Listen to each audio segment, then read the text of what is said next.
Hello everyone, welcome back to our channel. आप लोगों का एसएससी का एग्ज़ाम आने वाला है बहुत ही जल्द। हम चाहते थे कि हम आपकी हेल्प करें, तो हमने कुछ और वीडियोस डाली हैं जिसमें आपको अलग अलग टाइप के क्वेश्चंस ऑब्वियसली मिले हैं। अब थोड़ा सा एक बार रिवीजन करते हैं इकोनॉमिक्स के फर्स्ट चैप्टर का, जस्ट द इम्पॉर्टेंट पॉइंट्स। ठीक है, ऑलराइट, लेट्स बिगिन। सर, अब सबसे पहले डेवलपमेंट होता क्या है? ठीक है, अगर आप बोलोगे डेवलपमेंट मतलब ज़्यादा पैसे कमाना, तो वो बिल्कुल गलत है। ठीक है, सिर्फ पैसे नहीं, हमें क्वालिटी ऑफ लाइफ भी इम्प्रूव करना है। तो money is a part of development. फिर उसमें होना चाहिए फ्रीडम, सिक्योरिटी, रिस्पेक्ट। जैसे मैं आपको एक कंट्री में छोड़ दूँ जहाँ पे आपको बहुत पैसे मिल रहे हैं, but you don't have the freedom. आप उस पैसे को खर्च ही नहीं कर सकते हो, आपको कोई इज्जत ही नहीं मिलती है, कोई रिस्पेक्ट ही नहीं है। सो इन दैट वे आपकी डेवलपमेंट नहीं हुई है। ठीक है, अच्छा, अब डेवलपमेंट की एक क्वालिटी होती है कि वो डिफरेंट होती है सबके लिए। किसी के लिए डेवलपमेंट का डेफिनेशन कुछ और होगा, किसी के लिए कुछ और। डेफिनेशन मतलब उनकी जो नीड होगी वो अलग होगी। तो फॉर एग्जांपल, आप अर्बन एरिया में रहते हैं, तो आपके लिए डेवलपमेंट का मतलब होगा कि भाई और गाड़ियाँ। आपके लिए डेवलपमेंट का मतलब होगा शायद आज की डेट में कि यार कम पॉल्यूशन हो, वो मेरे लिए डेवलपमेंट है। बट अगर आप रूरल एरिया में रहते हैं, गांव साइड में रहते हैं, वहाँ पे आपके लिए डेवलपमेंट क्या होगा कि यार मेरे घर तक वाईफाई आ जाए शायद। ठीक है, may be that is development for you. अच्छा, अब यार वर्ल्ड बैंक क्या करता है, जब उसको कंट्रीज़ को डिवाइड करना होता है on the basis of development, वो क्या करता है, वो पर कैपिटा के बेसिस पे करता है। What is per capita income? तो यार हम क्या करते हैं, हम टोटल इनकम को टोटल पॉपुलेशन से डिवाइड कर देते हैं, उसको हम क्या बोलते हैं, पर कैपिटा इनकम। ठीक है, तो वर्ल्ड बैंक उसके बेसिस पे हमें बताता है जिस कंट्री की पर कैपिटा इनकम ज़्यादा होगी वो कंट्री ज़्यादा बढ़िया मानी जाती है। ठीक है, क्योंकि यार देखो, आप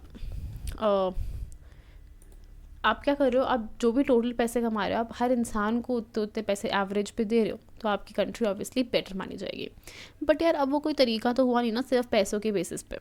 तो हम क्या करते हैं, अब यूएनडीपी आती है। यूएनडीपी क्या है, एक यूनिट है यूनाइटेड नेशंस का। वो आती है, वो बात करती है कि यार हेल्थ की बात करो, एजुकेशन की बात करो, फिर पर कैपिटा इनकम की भी बात करो, तीनों की मिला के बात करो। ठीक है, तो इसलिए यूएनडीपी हमें एचडीआई इंडेक्स भी देती है, जिसमें हेल्थ होता है, एजुकेशन होता है और पर कैपिटा इनकम होती है। तो अगर हम उसको देखें तो इंडिया कौन सी कैटेगरी में आती है, लो इनकम कैटेगरी में आती है, कि पैसे कम है हमारे पास, कम है हमारी पर एनम की इनकम। नेक्स्ट चीज़ है यार हमारे पास इन्फेंट मोर्टालिटी रेट, बहुत इंपॉर्टेंट है। इन्फेंट मोर्टालिटी रेट, इन्फेंट मतलब कि यार बच्चे। ठीक है, बच्चे मतलब कौन सी उम्र के, 0 से 1, 1 साल तक के बच्चे। मोर्टालिटी रेट मतलब डेथ। तो यार इन्फेंट मोर्टालिटी रेट क्या है, ये आपको वो रेट देता है कि कितने बच्चे की डेथ हो गई before attaining the age of 1 year, कि वो 1 साल की भी नहीं हो पाया और उनकी डेथ हो गई। तो मानो यार आपकी कंट्री में ऐसा हो रहा है कि यार इन्फेंट मोर्टालिटी रेट बहुत ज़्यादा है, तो इससे हमें ये पता चलता है कि आपका जो हेल्थ स्टेटस है वो इतना अच्छा नहीं है। ठीक है, मतलब बच्चे जल्दी उनकी डेथ हो रही है, यंग बच्चे हैं, वल्नरेबल बच्चे हैं, जिनकी डेथ बहुत जल्दी हो रही है। नेक्स्ट देखते हैं लिटरेसी रेट। लिटरेसी रेट क्या होता है यार, ये आपको बताता है कि आपकी पॉपुलेशन कितनी लिटरेट है। ठीक है, अब आप मुझे कमेंट सेक्शन में बताओ difference between literate and educated, क्या डिफरेंस है इसमें, आपने सीखा होगा ये, एक बार बताना। नहीं पता होगा तो obviously I will tell you. तो लिटरेसी रेट क्या है, क्या ये बताता है हमें कितने लोग हैं आपकी पॉपुलेशन में जो 7 एंड अबव की एज में हैं। ठीक है, 7 एंड अबव, तो that is literacy rate. Net attendance ratio, net attendance नाम में है, नेट अटेंडेंस रेशियो, अटेंडेंस कितने लोग अटेंड करते हैं यार। तो मुझे यहाँ पे जानना है टोटल नंबर ऑफ चिल्ड्रन जो कौन सी एज ग्रुप में है, 6 से 10 की एज ग्रुप में, और जो अटेंड कर रहे हैं। मैं ये नहीं जानना चाहती कितने लोग रजिस्टर्ड हैं, एनरोल्ड हैं, उसके लिए अलग रेशियोज होते हैं। नेट अटेंडेंस मुझे सिर्फ इतना ही बताता है कि कितने लोग स्कूल अटेंड कर रहे हैं। फिर आता है नेशनल इनकम। तो नेशनल इनकम क्या एक वैल्यू होती है जिसमें आप क्या करते हो, आप टोटल निकालते हो of all final goods and services, एक कंट्री में प्रोड्यूस करके उसका टोटल निकाला जाता है during a given period of time, plus net factor income from abroad. Net factor income मतलब जो भी पैसे आपके इंसान ने बाहर से कमाया, मतलब मान लो कोई इंडियन है पर वो बाहर रहता है, बाहर से कमाए हैं और इंडिया भेजे हैं उसने वापस, तो हम उसको भी ऐड करते हैं। ठीक है, तो ये net factor income from abroad जो है टेक्निकल कॉन्सेप्ट है, 10th में होता नहीं है, आप जब 12th में जाएंगे तो हम आराम से पढ़ेंगे, बहुत ही अच्छा कॉन्सेप्ट है, उसकी टेंशन लेने की आपको ज़रूरत नहीं है। आगे चलते हैं, per capita income. Per capita income मैं आपको ऑलरेडी बता चुकी हूँ, एक तरीके का एवरेज होता है total income upon total population करके आप निकाल सकते हैं, ठीक है। अच्छा, अब पब्लिक फैसिलिटीज़ क्या होती है? पब्लिक फैसिलिटीज़ होती है जो आपको कौन प्रोवाइड करता है? गवर्नमेंट। तो गवर्नमेंट उसके लिए चार्ज कर सकती है, बट बहुत ज़्यादा चार्ज नहीं करती है। बट होता क्या है कि गवर्नमेंट प्रोवाइड करती है, सबको मिलता है, ऐसा नहीं है कि किसी को नहीं मिलेगा, किसी को मिलेगा। It's usually given to everyone. Public facilities बहुत इंपॉर्टेंट रोल प्ले करती हैं। जितनी अच्छी पब्लिक फैसिलिटी होंगी उतना अच्छा पब्लिक का वेलफेयर होगा, ठीक है। जैसे कुछ कंट्रीज़ होती हैं जो लोगों को, अपने लोगों को बहुत अच्छा हेल्थ केयर देती है, जैसे फॉर एग्जांपल नॉर्वे हो गया, डेनमार्क हो गया, ये सब है ना, ऑस्ट्रेलिया हो गया। तो हर कंट्री कोशिश करती है कि हम अपने लोगों को बेटर से बेटर फैसिलिटीज़ दे पाएँ ताकि हमारा वर्ल्ड में नाम बेटर हो पाए और हमारे जो लोग हैं वो एक अच्छा स्टैंडर्ड ऑफ लिविंग अटेन कर पाए। ओके, अब यार UNDP क्या करता है? एक इंडेक्स बनाता है जिसको हम HDI बोलते हैं, बहुत ही इंपॉर्टेंट है आपके एग्जाम पॉइंट ऑफ व्यू से, या फिर हम उसको क्या बोलते हैं? ह्यूमन डेवलपमेंट इंडेक्स, ठीक है। उसमें 3 चीज़ों को मेजर किया जाता है। पहले उनको मेजर करना है हेल्थ। हेल्थ के लिए वो कैसे मेजर करते हैं, क्या रेट लेते हैं? वो लेते हैं life expectancy at birth. Life expectancy का मतलब कि जो इंसान एक कंट्री में पैदा हुआ है, अगर उसके साथ कोई भी मिस हैपनिंग नहीं होगी तो ऑन एन एवरेज वो कितना लाइफ जी सकता है। उससे हमें क्या पता चलता है? हमें पता चलता है कि आपके लोगों की हेल्थ कैसी है, आपका हेल्थ फैसिलिटीज़ कैसी है। मान लो यार कहीं पे ऐसा है कि लोग बहुत जल्दी उनकी डेथ हो रही है, 40 पे भी नहीं पहुंच पाते, वो हो सकता है वहाँ पे पॉल्यूशन ज़्यादा है, हो सकता है वहाँ पे जो हॉस्पिटल स्टाफ है वो इतना अच्छा नहीं है, या हॉस्पिटल फैसिलिटीज़ इतनी अच्छी नहीं है कि लोग, उनको दवाई नहीं मिलती है टाइम से, उनको ट्रीटमेंट नहीं मिलता है, and they die very early.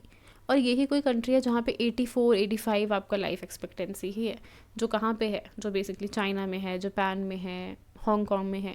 तो इसका मतलब ये है कि वहाँ का जो लोग हैं either they are eating very healthy, उनका अच्छा खाना मिलता है उनको, या फिर उनका जो हेल्थ केयर सिस्टम है वो बहुत स्ट्रांग है, ठीक है। सेकंड पे आते हैं ग्रॉस एनरोलमेंट रेशियो। अब यार ये नेट अटेंडेंस रेशियो से अलग है। नेट अटेंडेंस में मैं जानना चाहती हूँ कितने लोग अटेंड कर रहे हैं, यहाँ पे मैं जानना चाहती हूँ कितने लोगों ने एनरोल किया है। तो मान लो अगर मुझे पता है कि यार 100 लोग पैदा हुए थे, उसमें से सिर्फ 80 ने एनरोल किया है, तो इसका मतलब ये है कि 80% एनरोलमेंट है, ठीक है। एनरोलमेंट मतलब रजिस्ट्री, कितने लोगों ने रजिस्टर कराया, ठीक है। कहाँ पे रजिस्टर कराया? प्राइमरी, सेकेंडरी, हायर, किसी में भी हो सकता है। पर कैपिटा इनकम आ गई, तो हमने यहाँ पे देखा सिर्फ इनकम नहीं लिया, हमने इनकम के साथ 2 और चीज़ें ली हैं, इसलिए इस इंडेक्स को हम क्या बोलते हैं? ह्यूमन डेवलपमेंट इंडेक्स, ठीक है। Let's go ahead. अब आता है यार एक बहुत ही इंपॉर्टेंट कॉन्सेप्ट जो हम शायद काफ़ी टाइम से पढ़ रहे हैं, 6th क्लास से मे बी। उसका नाम है सस्टेनेबल इकोनॉमिक डेवलपमेंट। तो यार डेवलपमेंट हमें पता है आगे बढ़ना, ठीक है। सस्टेनेबल मतलब ऐसे आगे बढ़ना कि यार आप फ्यूचर वाले जो भी लोग हैं, जो भी जनरेशन्स हैं, उनका आप कुछ भी कॉम्प्रोमाइज़ नहीं कर रहे, कोई भी रिसोर्स, उनका फ्यूचर आप कॉम्प्रोमाइज़ नहीं कर रहे हो। That is sustainable economic development. कि आप आगे बढ़ो, मान लो आपको कोई काम करना है, ठीक है, उसका मतलब ये नहीं है कि आप उस रिसोर्स को यूज़ नहीं करोगे, आप बोलोगे नहीं मैं तो बचा रहा हूँ, नहीं ऐसा मत करो। आप उसको यूज़ करो बट तरीके से। अगर वहाँ पे 10 यूनिट लगने तो सिर्फ 10 ही लगाओ, ये नहीं कि आप 11-12 वेस्ट कर रहे हो क्योंकि आप आगे का नहीं सोच रहे हो, ठीक है। तो दैट इज़ सस्टेनेबल डेवलपमेंट कि आप जितने लंबे समय का सोच सकते हो प्लीज़ सोचो, ठीक है।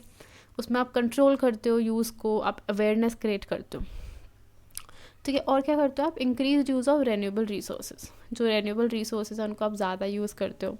Lace use of fossil fuels, उनको यूज़ मत करो, कम यूज़ करो, बचा के यूज़ करो।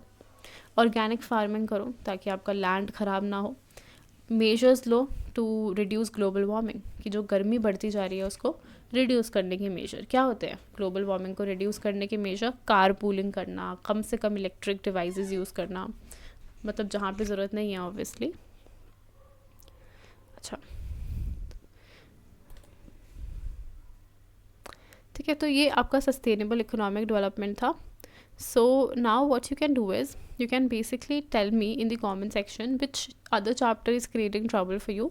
हम उसका एक क्विक शॉर्ट वीडियो बना सकते हैं, ठीक है। All the best.